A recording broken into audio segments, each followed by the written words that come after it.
I want to welcome everyone to the oral history of the Commission project. And basically what we're trying to do here is to speak to a number of individuals who have had experience with the Commission, who have contributed significantly to reform, in New Jersey.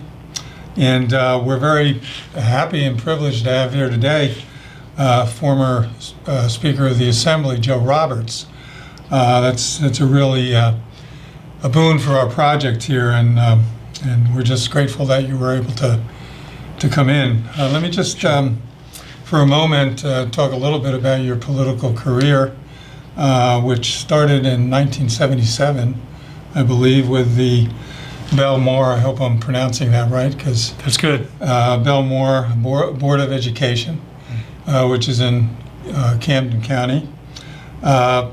You had later served on the Freeholder Board, which of course now they're called commissioners, right? No longer freeholders, and was the Freeholder Director for a number of years. You were elected to the Assembly in 1987 from the 5th District out of Camden County, and from 2002 to 2006, Joe Roberts was the Democratic Majority Leader in the Assembly, and then later became the Speaker from 2007 to 2010.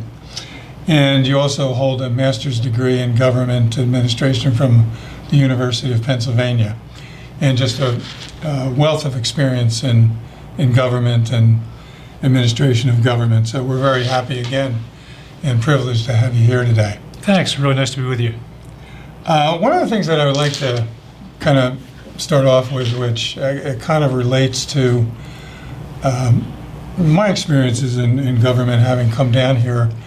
You may remember Elliott Smith and Walter Kavanaugh and Jack Ewing, and I was the district coordinator for them back in the late 1970s. And one of the things that we're all dealing with now, I think, is the polarization of politics nationally and perhaps even, at the state level. And I'm wondering if you see any difference between now and when you were in the Assembly and when you were Speaker of the Assembly, in terms of, was it as polarized then as it seems to be now in our politics, or was it different? Yeah. Well, when I came to the Assembly in 1987, as you indicated, I remember an occasion of being the company of Governor Kane and the late Senator Walter Rand. And they both had served in Trenton for a long period of time. And they were both talking about how the times were polarized by 1987 and kind of wishing for the good old days. So it's a trend for sure. And I think the one thing that I was sensitive to in the time that I was here was for Trenton not to become like Washington. There is that tendency, the way the districts are drawn at the state level and at the federal level, they really encourage hyper-partisanship, because your challenge is typically going to be in a primary, not in a general election. And there's not an incentive for people to find the middle ground, which is really where all the problems are solved and business gets done. And one of the issues in New Jersey is that we are sort of a commuter capital. People drive in for the session and then drive back to their district pretty much right after. So there wasn't the ability to socialize. People would be in their caucus meetings, come right to the floor, not really get to know each other. So together with Alex DeCroce, who was the Republican leader when I was the Speaker, we did something as basic as setting up regular dinners with the members. Just members, no staff, no lobbyists, so that people could get to know each other a little bit better.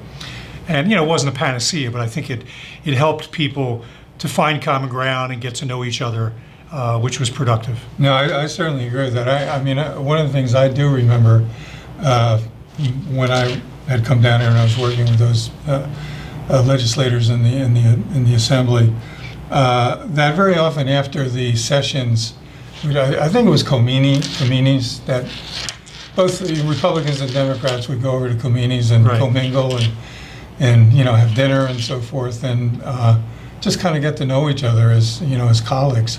I mean, there was obviously differences that took place and arguments that took place, in the session, but once the session was over, they you got together and kind of enjoyed each other's company, and it did develop a greater, I think, camaraderie on the part of all the people in the assembly. Totally agree. I've read some articles about the states that have sessions that are several concurrent days, where folks have to travel to the state capitol and stay over and break bread with each other, and it's just an opportunity to get to know people. Yeah, absolutely, which is really valuable. Yeah, absolutely. I don't know if, I'm sure you remember you were there in the assembly in 1993 when the Rosenthal Commission met and came up with a number of different reforms. And one of those reforms was the creation of leadership PACs, which I can remember doing a report back in the 1980s, and they kind of existed, but they weren't formalized in the law. And in the 1993 law, they were. One of the individuals who criticized the leadership PACs was former Senator Bill Schluter, as you probably. And I remember Senator Schluter used to talk about, well, it shouldn't be one individual who has control over these leadership PACs. It should be an executive board, made up of both parties and so forth, that would control where the money went to and so forth. And I remember after he was out of the Senate, he would come here even when he was in the Senate, because he's quite interested in the issues that we deal with. And I had discussions with him. This is one of the areas I kind of disagreed with him, because I've always been a strong party person. I believed in strong parties. And I remember saying to him, well, I think, if you have one person making these decisions, it's going to bring discipline to the legislative process to get things done.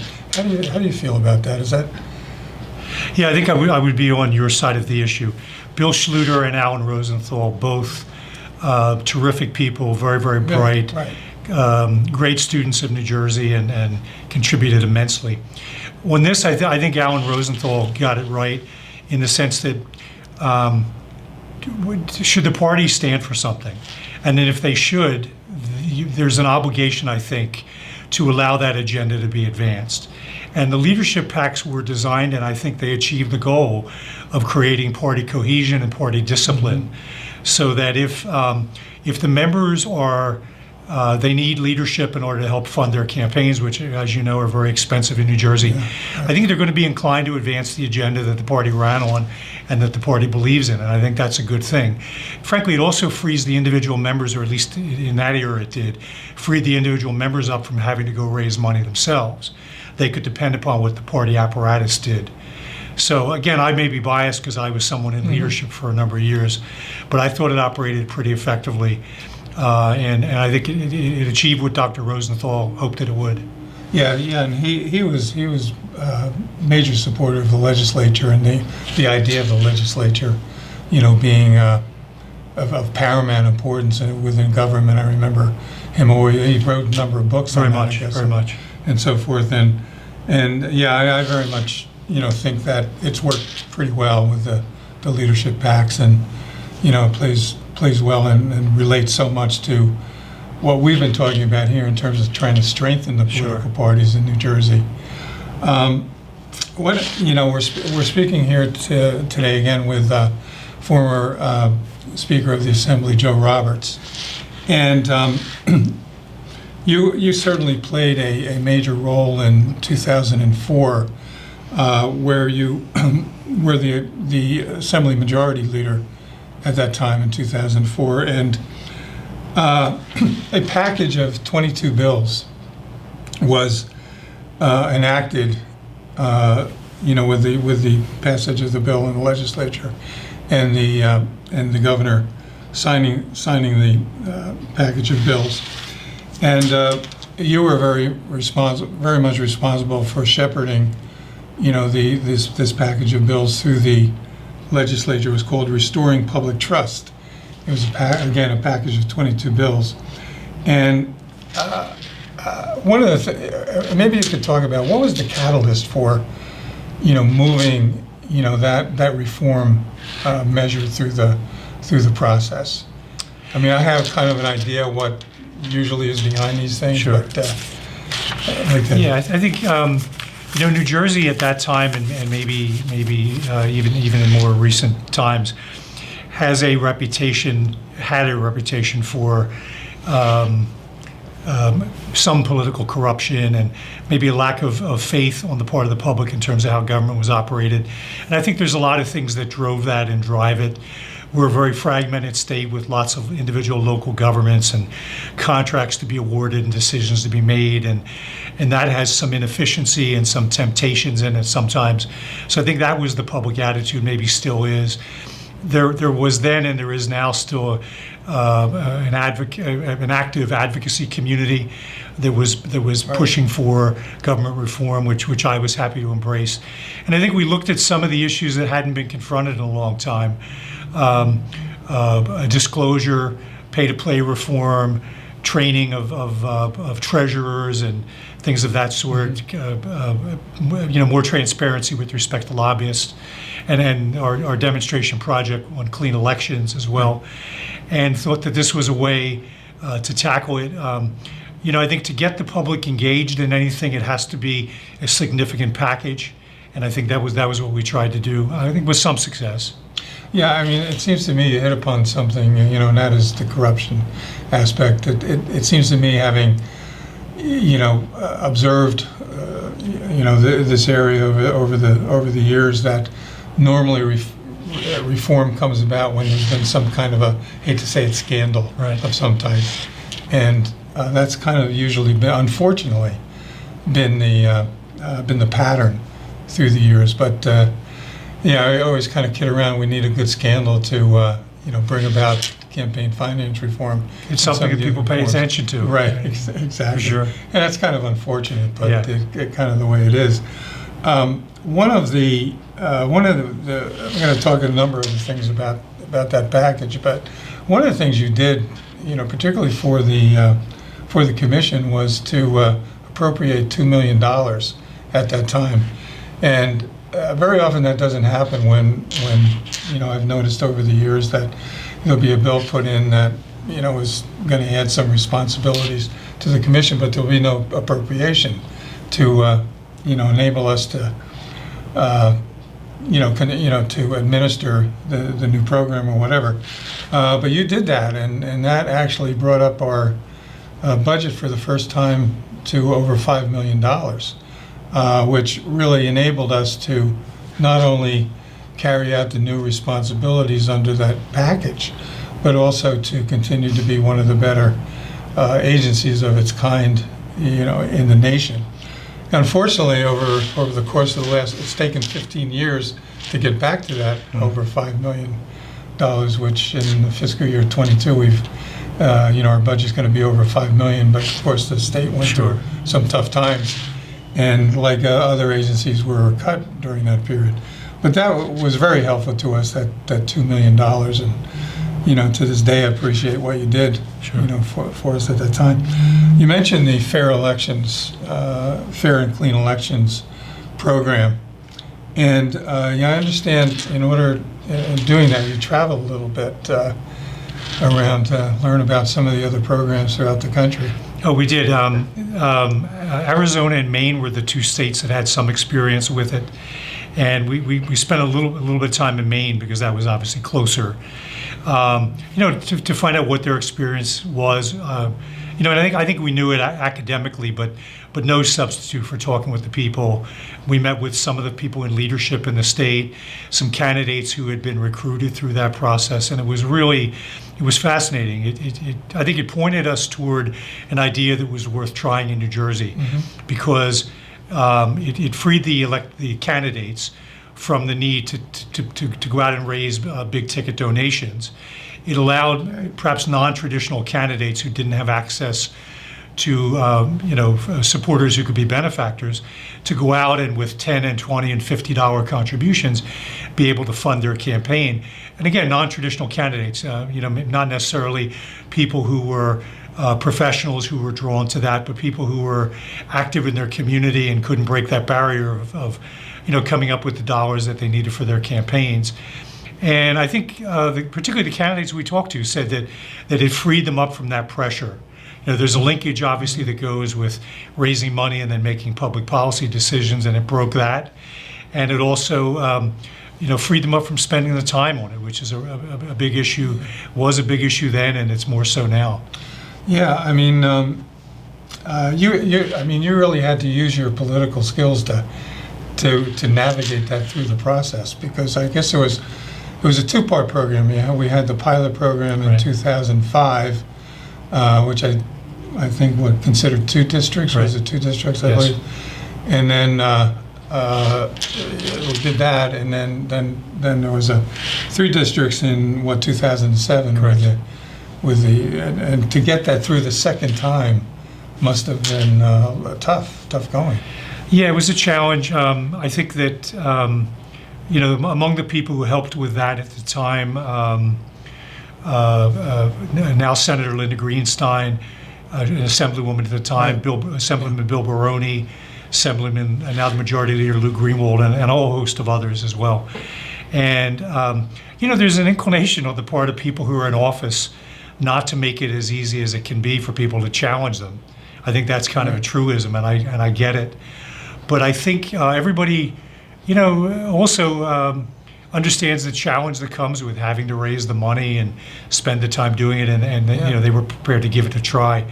And I think it hit the roadblocks that might have been able to be anticipated, in terms of a lack of public appetite for public money going to fund campaigns, I think is one of the issues. I mean, that's a tough sell, because people are saying, you're using my tax dollars for what? Absolutely. To pay for these politicians to have campaigns, which I understand. I mean, obviously you'd make the argument that by and large it's a really good investment because it's creating a better environment for really important decisions to be made. But that's a process of sales that has to be able to be successful. And and the people in office, they were resistant to it as well. So I think we gave it a try. A couple of challenges with it in New Jersey was that this is a very expensive state to run campaigns because of the two media markets, New York and Philadelphia, the cost of access to the media. And then what was the case then and is the case even more now, which is the Supreme Court ruling that money is free speech. And I don't think there was a willingness to fund an unlimited amount of rescue money to prevent outside money from coming in. So that made it very challenging. Yeah, so what we were talking about is the Fair and Clean Elections program, and it was really a legislative public financing program, and the purpose was to eliminate any kind of undue influence by special interest, reduce the amount of money in politics, and level the playing field. And it was the level the playing field that the program got in trouble with the U.S. Supreme Court. Yeah, that's right. I mean, once they ruled that money represents speech, you're not going to be able to constrain it, and there's no way that the public would support, using its resources to fend off unlimited money that was coming from the outside, if you will. Yeah, and again, just to reiterate, I mean, it took a great deal of courage to push this kind of program because, you're spending public money to support campaigns of candidates, and that took a little doing to be able to get that through and to get the support. A very important attempt that was made, but as it was said, it was deemed to be unconstitutional because of the level of the playing field, aspect of it. Let me ask you, why did you move in that direction with this kind of program rather than a matching program like we have with the gubernatorial program, which has really been pretty successful? I think we saw that this had worked well in Maine and Arizona and wanted to use that as our model. I'm not that I'm in office any longer, but I think that would be something perhaps the legislature would look at. I think the gubernatorial campaign has been successful. There obviously, are end runs around that as there would be in anything else, because the money is always going to find its way in. But I think that would be something that the legislature could look at. Yeah, I mean, I would agree with you. I do remember I'm trying to remember when he was Senate President, John Lynch had proposed legislative public financing along with the matching program, but never run anywhere. I guess it just did not garner the kind of support that this Right. program did, to move it through the process. Another part of that restore trust in government package was lobbying reform, and one of the provisions of that reform was to get disclosure of grassroots lobbying, which I remember back in 1990. That shows you how long I've been here. That I wrote a report on lobbying reform, and one of the things that we proposed in that report was to get disclosure of grassroots lobbying, because at the time in 1990 it was really a type of lobbying that was taking off, and we kind of saw that was going to be an issue, and thanks to you, in that package we got lobbying disclosure in terms of grassroots lobbying. In case anybody doesn't know, grassroots lobbying is really mobilizing the general public on behalf of issues and so forth. What brought that about, in terms of that type of lobbying to be included in this package? Well, I think I think when you're looking at the money that comes into campaigns and the effort that comes into campaigns, the goal ought to be full disclosure and transparency. Yeah. And I think it was just a desire, excuse me, to have every level of people involved in the process be disclosed. It just seemed to be an important part of it. Yeah, and certainly has become, a major way that lobbyists do lobby these days.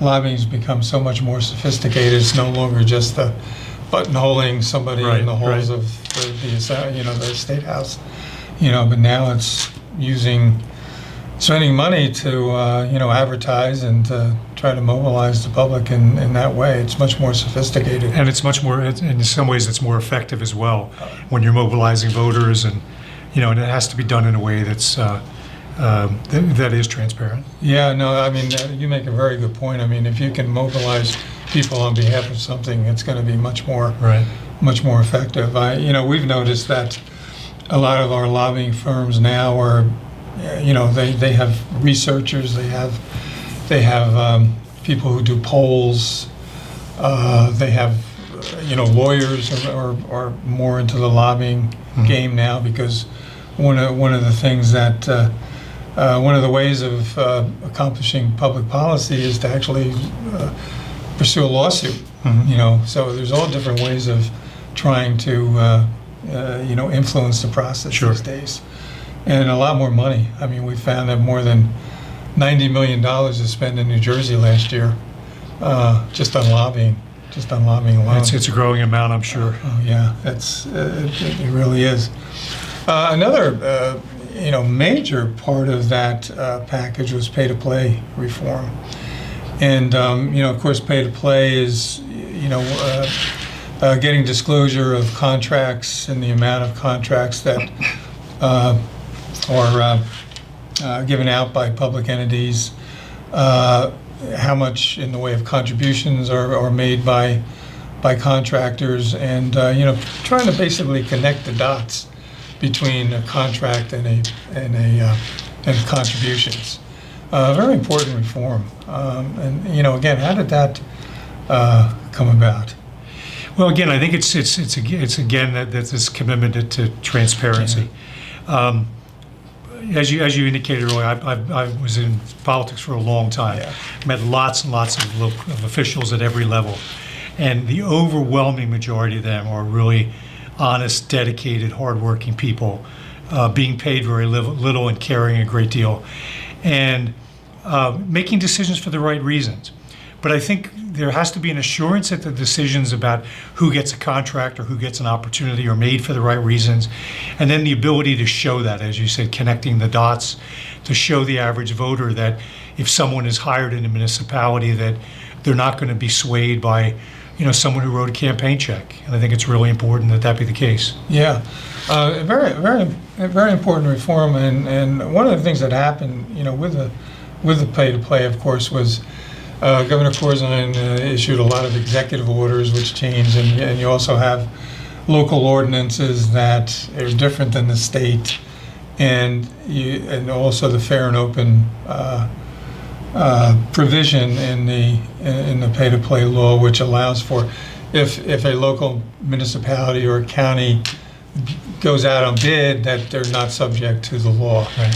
One of the, and I'd like to hear your thoughts on our proposal here, was to kind of reform the pay-to-play law now to make it have one state law to eliminate some of the confusion that sometimes comes about, and to make it more enforceable. I think that makes a great deal of sense. The current situation is such that it's a patchwork of regulations in place around the state, and then the opportunity through the political action committees, which have become so widespread, to really contribute in a very stealth way, and defeats the whole purpose of it. So I think and then I think officials at every level would like a sense of knowing what the rules are, what the accountability is, as would contractors and professionals who do business in a multitude of cities or counties throughout the state. I mean, that's just a really smart thing to do. And, particularly with the so-called dark money that's finding its way in. I think to the extent that you can have broad disclosure and transparency with a uniform set of rules, it's just a smart thing to do. Yeah, I mean, hindsight is always 20/20. Sure. And, at the time it was, and it still is, significant reform. I mean, would you consider, one of the political parties were included in the pay-to-play law. In other words, they're subject to the pay-to-play law. And as you said, money can go around it because of the special interest PACs and independent groups, which we found has kind of happened. If you were doing it today, would you include the PACs in that law? To the extent that you can do that, I think you have to do that. Yeah. Otherwise you're just opening a back door. And I think the rules for the party should be the same as every dollar in resources that is spent to advance the party's interests. Otherwise it's going to find its way into the process. Yeah. Yeah. Easier said than done, obviously. Oh yeah, no, I would agree. I mean, that's one of our proposals, is to include PACs. Yeah. If you can do it constitutionally, and I guess that's a question that would have to be answered, but I think you probably could include PACs under the pay-to-play, and we've recommended excluding political parties because they're more accountable under the law in so many ways. As you know, I mean, whether it's under our campaign finance law or under, just the general laws of the state, where, there's direction in terms of when the political party meets and reorganizes, and all that kind of thing, Sure. as well as disclosing. So that's one of the things we've proposed, is to take the political parties out and try to strengthen that system again, and put the special interest under pay-to-play. Yeah, I mean, I'd be inclined to see that apply to all the entities. All of them. Yeah, I think so. I mean, because if they're all going to be involved in influencing elected officials, but there has to be the political will to do it. I know. I guess there's been a trend that's some of the campaign contributions raised by county parties have been maybe static over the last 10 years or so, and spending has gone up, and it's obviously come from somewhere else. Yeah, I mean, there's a real differential these days. I mean, for instance, in, I guess, 2017 gubernatorial and legislative elections, there was about $49 million that was spent by the independent groups, and $26 million by by the parties. So there was a big change in the congressional elections of 2018, over 50 million in independent, spending, and less so by the parties. And compared to the decade of, the first decade of the 21st century, is enormous disparity between what independent groups are now raising and spending and what political parties. I mean, we have, I think there's a crisis in terms of political parties in this state, and they're and relative to the influence that independent groups have over the electoral process these days. It's a major problem. Yeah, I mean, the parties obviously have the responsibility to recruit candidates, help them get elected. I think one thing that will always give them significance in New Jersey is the ability to award the line, which is of great significance to people running for office. But I think you are seeing the money come from the outside because of the fact that the disclosure isn't really robust. Sometimes it's not there at all, and when it is there, it's in a different time frame. So that obviously would be a great achievement if not necessarily constraining the contributions, but having, as we have the ability to do now online, I mean, almost instantaneous disclosure of who the donor is, and then the public can draw its own conclusions. Yeah, absolutely right. And you mentioned something too, where the parties still have the opportunity to give the line to candidates in the primary, and there are those that, in fact, there's an editorial today by former Attorney General Farmer, who was recommending getting rid of that, basically, taking another area of authority away from the political parties, which I feel would further erode the parties and in turn further erode good government. Well, either you believe in the political parties or you don't. Yeah. And if you do believe in them as a concept, to advocate for their candidates and what they stand for, they ought to have the ability to recruit candidates and then authorize those candidates to be identified on the ballot. And and the voters vote with their votes and their feet. If they're not happy with what one party is doing, they have a number of alternatives. So I wouldn't necessarily support that. I think that you want them to operate in an honest and above board way, but I think they play a really vital role. Yeah, and it would seem to me that there was a decision that was made in 1989. It had to do with the San Francisco Democratic Central Committee, which had the open primary where parties couldn't endorse and they couldn't spend any money on behalf of candidates. And of course, the U.S. Supreme Court said that was unconstitutional. So it would seem to me under that decision that to do away with the party's ability to endorse candidates and to give them the line would be unconstitutional at this point. I think my sense would be in the next decade we're going to have a debate about a lot of these issues. Yeah. I followed with interest New York City having ranked choice voting in their mayoral race, and I think that'll be part of the debate that we have as well. There are groups that are pushing ranked choice voting in New Jersey. We'll see what happens with that, but. And I guess they're still trying to figure out who won the election in New York City. That's right. It'll take a little while. Yeah, it takes a little while with that process. Also, one of the areas that one of the provisions that was in the package of 22 bills was removing the ability of county parties to donate to each other or to transfer money to each other. And that there was a concern at that time that of wheeling. It was called wheeling. That wealthy donors could, wheel money around to the different parties, circumventing the contribution limit. If you were doing that today, would you still, in light of what's happened with independent, which nobody could see, obviously nobody had that kind of foresight, see what was going to happen with independent expenditure. Would you still support that, restriction on county parties being able to donate to each other? I think if it were today, I'd be open to looking at that differently. Yeah. You could make the argument that an affluent county organization can help build another county party. and that's desirable to strengthen the party. You can make that argument. It obviously has been done in the past as a way to move money from one place to another. And I think increasingly I would come down in favor of ironclad disclosure and transparency, because whether it be money that's if you, to use the term, wheeled from one county to another, or money that's moved from a PAC to one place or another, if you have the disclosure, that I think is going to benefit the public interest. So I think there are other ways to tackle that. Yeah, I totally agree. I mean, what's interesting, there was a bill that was passed. You're probably familiar with it, somewhat familiar with the fact that this bill was passed. Trying to think when that was again. Was that 2019? I guess with the pandemic, kind of throws everything off. Sure.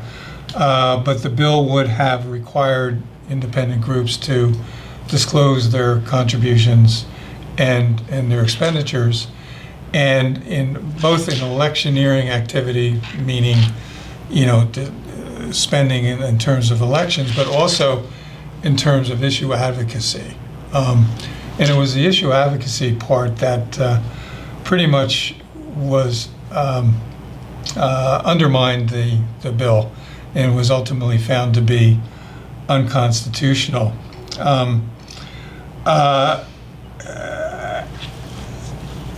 How would you feel about that in terms of if the legislature were to reintroduce a bill and only have it electioneering, and to kind of take that issue advocacy part, which I think is really where the problem came in terms of constitutionality?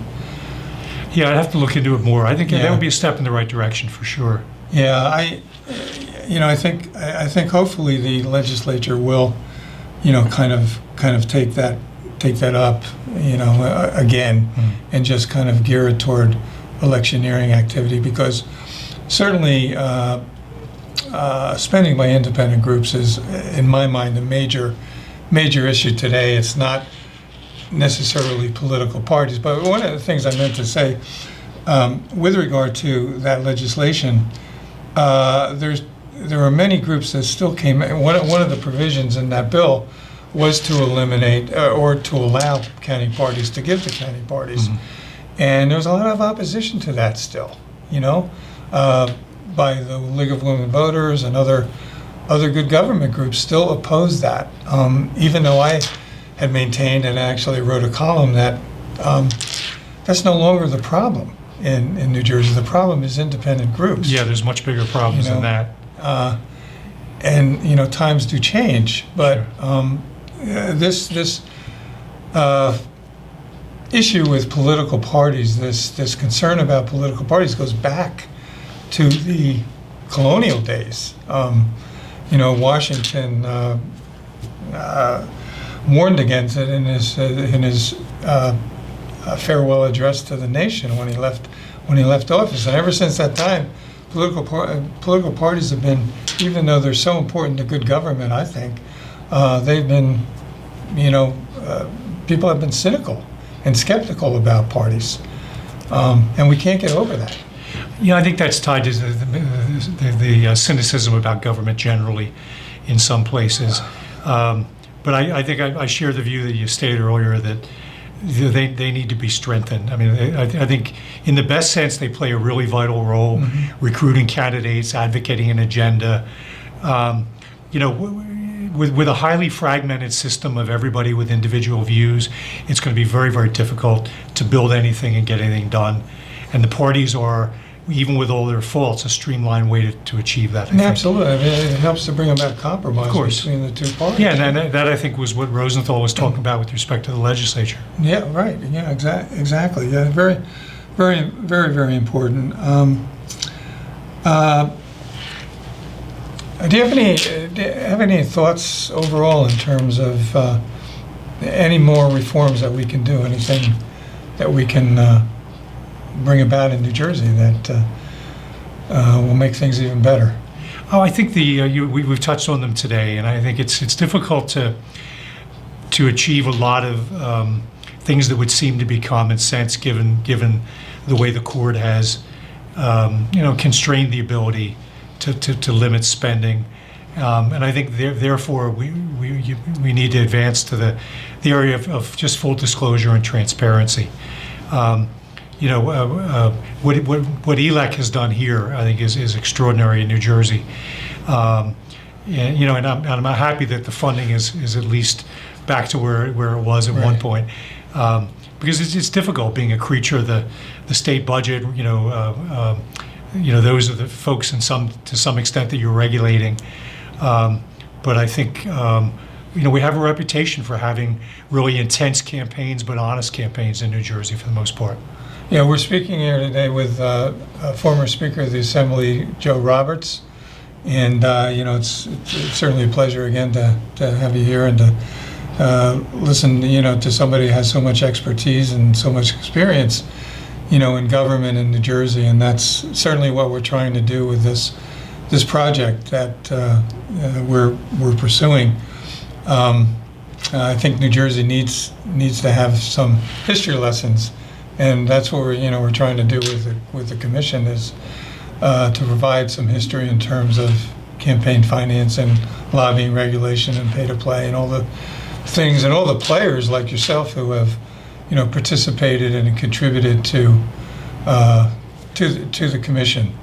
And really have helped. Jersey in general, whether it's been the governors or the legislature, has been very supportive of what we do here, and that's one thing that you were always very supportive of us, and we very much appreciate it. And we very much appreciate you coming in and giving me the opportunity to speak with you and to learn from you. Thanks. That's great. Pleasure to be here. Really appreciate it. Thank you. Thank you. And again, this is the oral history of the commission project. And we archive all of our interviews, and our interviews can be seen on our website. And this interview will, I guess, be put up on our website within a week or two. And any previous interviews, as I said, they're all archived, and people can go on and view them. And thank you again for Great, coming my in. pleasure. Thanks.